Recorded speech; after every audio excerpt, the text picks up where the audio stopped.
Terima kasih pemirsa Sultan TV, Anda masih bersama kami dalam Bincang hari ini. Kita masih membahas soal asupan gizi berkualitas untuk mencegah stunting. Dan di studio Sultan TV kita juga masih ditemani Mbak Regita Hijriatul Adianti, Sarjana Gizi ya, SGZ ya, selaku ahli gizi dan juga nutrisionis. Baik, nah Mbak Gita mungkin boleh dijelaskan kepada pemirsa nih, seperti apa sih sebetulnya kita menghitung asupan gizi bagi anak. Mungkin yang terutama satu adalah ketika kita hamil, ibu-ibu hamil, dan juga ketika melahirkan, seperti apa?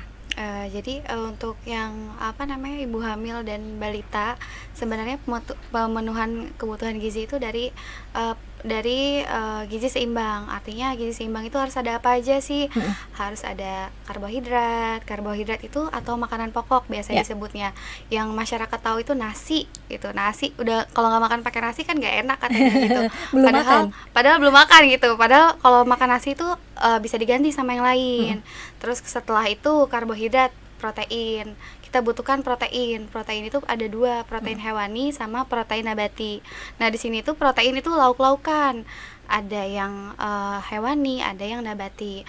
Nah, setelah itu apa? Sayur dan buah. Nah, di sini juga asupan gizi itu kita harus lihat nih, Mbak.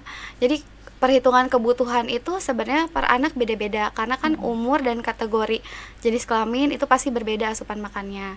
Karena kita itu menghitung kebutuhan itu nggak cuman dari dia umur berapa, tapi dari aktivitas fisik, terus ada juga dari umur, jenis kelamin, dan lain-lain gitu. Jadi untuk menghitung asupan gizi itu kita sebenarnya yang kita harus tahu itu pemenuhannya dulu, apa aja ya sih yang harus kita berikan kepada anak gitu. Dari saat misalkan ibu hamil butuh apa saja sih gitu. Kayak kalau ibu hamil kan asupan makannya kan artinya 2 kali lipat dari biasanya, karena dia sedang mengandung. Artinya per trimester itu naik 300 kalori, 300 sampai 600 kalori. Jadi sebenarnya untuk pemenuhan kebutuhan itu, jadi tiap trimester itu beda-beda ya, Mbak. Jadi tetap kita harus lihat lagi gitu kebutuhannya. Kita bisa lihat biasanya kalau datang ke posyandu, ibu hamil dapat pengetahuan tuh dari buku KIA, buku warna pink. Jadi buku pink itu sebenarnya banyak informasi yang terdapat di situ. Jadi ibu-ibu yang hamil nih kalau sering ke posyandu gitu, sering ke klinik untuk berobat gitu, dimanapun pasienkes gitu, dia pasti akan mengetahui asupan makannya dari buku itu.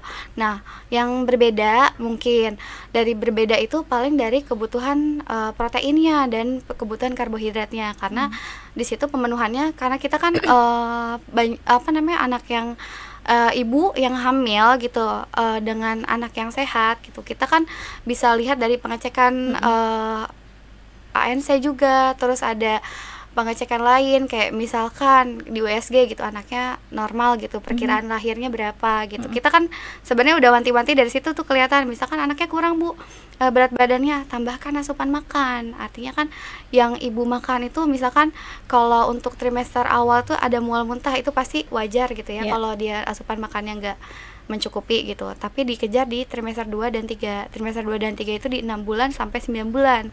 Jadi itu waktunya ayo gitu, tambah asupan makannya, karena kan kalau misalkan bukan kita sendiri yang berubah gitu, itu nggak bakal bisa berubah. Karena kan yang kita harapkan itu anak lahir dengan sehat gitu, dengan tidak adanya komplikasi gitu. Jadi harus diperhatikan asupan makan, dan itu juga mencegah untuk anaknya lahir rendah. Jadi kan supaya anaknya normal, jadi kita harus penuhi asupan makannya dari sejak hamil. Nah, untuk pemenuhan asupan makannya saat dia lahir gitu, artinya kita harus banyak nih PR-nya. Kalau misalkan kita anaknya normal, walaupun anaknya normal, kita harus tahu nih apa informasi yang harus kita tahu. Kayak misalkan anak itu harus IMD itu saat lahir anak itu ditaruh di dada ibu selama 30 menit.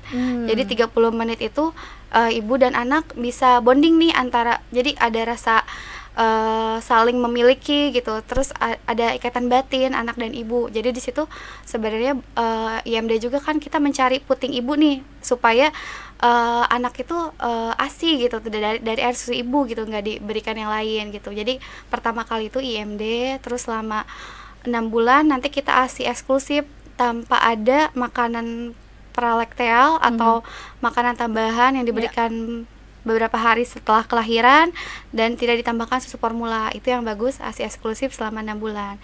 Nah, di situ kebutuhannya itu yang benar-benar bagus itu cuman ASI, Mbak. Jadi kalau orang bilang anak dikasih pisang umur 4 bulan karena dia belum ada edukasi gitu tuh ya. Jadi belum tahu pemahamannya tentang ASI eksklusif gitu tuh. Jadi sebenarnya di 0 sampai 6 bulan itu kita itu harus benar-benar kasih yang terbaik buat anak. Artinya ASI saja udah cukup gitu. Nah, baru di umur 6 bulan kita mulai MPASI gitu. Dari MPASI itu dari 6 sampai 7 bulan kita MPASI itu biasanya bentuknya lunak atau bubur. Nanti bertahap di 8 sampai 9 itu baru makanan cincang. Cincang itu dari tekstur ya bentuknya. Terus dari 11 sampai 12 bulan itu makanan keluarga. Jadi nanti setelah itu mengikuti makannya. Jadi dari dari 2 tahun sampai 5 tahun kan anak itu asupan makannya harus tetap dijaga gitu, agar tidak adanya anak yang kekurangan asupan makan.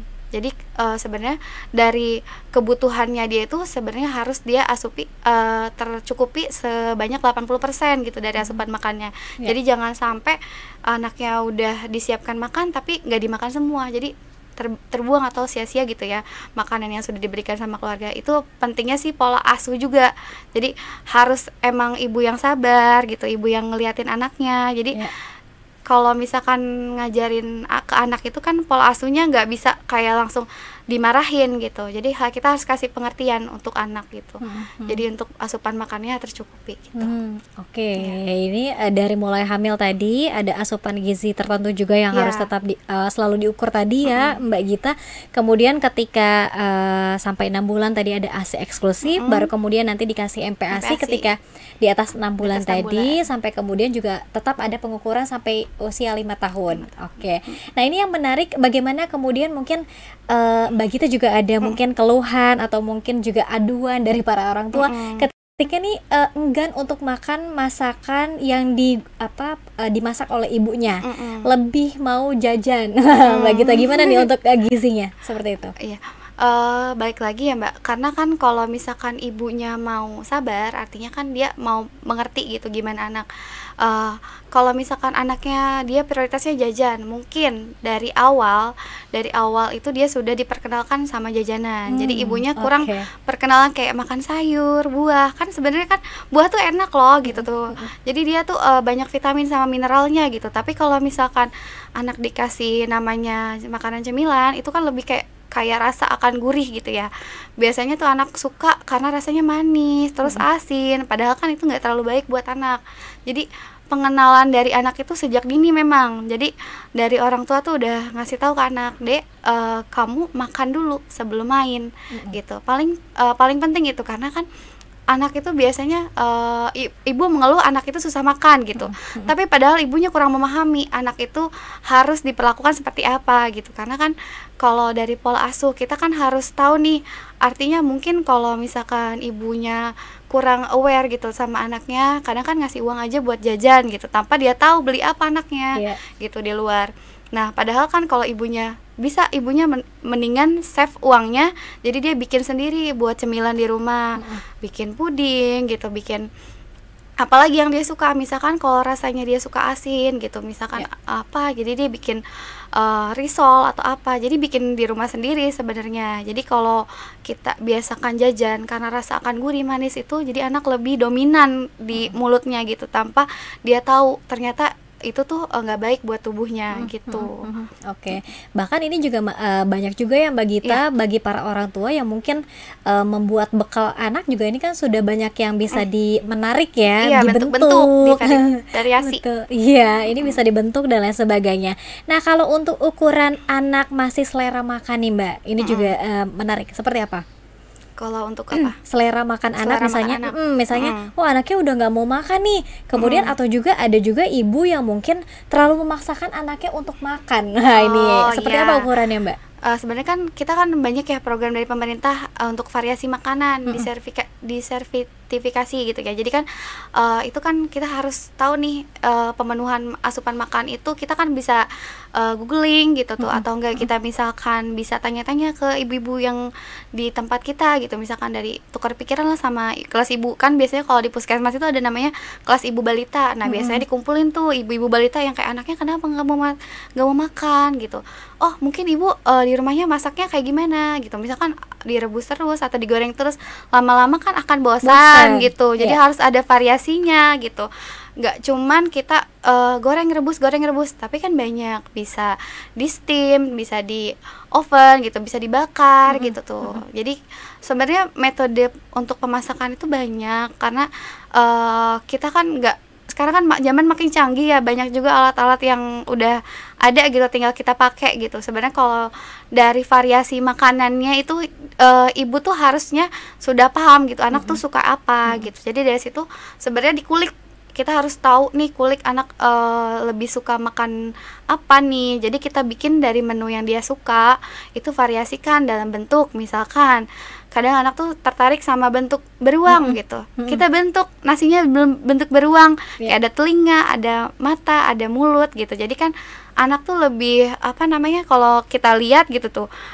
anak itu lebih mau untuk makan karena dilihat dari tekstur atau dari penampakannya aja menarik gitu. Jadi dari situ sebenarnya peran ibu sih balik lagi. Jadi ibu dan dukungan keluarga sebenarnya, karena kan mungkin kalau dibebankan kepada ibu saja memang agak susah gitu, apalagi kalau misalkan ibunya bekerja gitu, itu pasti agak susah gitu untuk mengatur itu semua. Jadi dukungan keluarga dan dukungan suami termasuk itu. Jadi kan walaupun suami bekerja di luar, tapi suami juga harus tahu gimana kondisi anaknya di rumah gitu. Oke, artinya tumbuh kembang seorang anak ini tidak hanya ditanggung jawabkan kepada ibunya saja, tapi juga ini pasangannya ya, ayahnya juga ini harus memperhatikan seperti apa asupan gizi pada anaknya. Ini juga tadi ada variasi-variasi tertentu yang bisa dilakukan oleh ibu. Baik Mbak Gita, kita masih ada satu segmen terakhir. Nanti kita akan lihat beberapa pertanyaan yang sudah ikut serta di streaming Sultan TV. Tetap bersama kami dalam Bincang hari ini.